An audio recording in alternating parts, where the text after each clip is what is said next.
Ама ти не клякай, аз нарочно клякам заради тебе. Я кажи сега, ти на колко години си? 7. Ти си първи клас? Да. Сега завършваш първи клас? Да. Я кажи сега, какви си впечатленията от първи клас? Намери ли приятели? Как изкара? Кой ти любима предмет? На мен любимия предмет ми е технологии.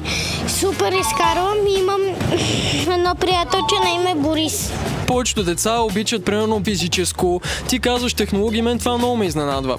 Аз обичам да правя различни неща, затова най-много харесвам технологии. Какво си правил? Я кажи ти. Космическа станция, правил съм книгоразделител, правил съм количка. Ма супер, аз съм много впечатлен. Дай да стана да ти стисна ръка. Ще ми направиш и на мен една космическа станция. Добре, обаче ни свършиха нещата от технологиите. Кажи, аз ще снабдя материалите, ти само да ми я сглобиш. Добре. Добре, ето дай, стискаме си ръцете. Ти ми правиш космическа станция, аз ти давам от нашите милкищета на Елит. Много са готини и много вкусни. Пожелавам успех в развитието и в кариерата ти. Айде! Чао!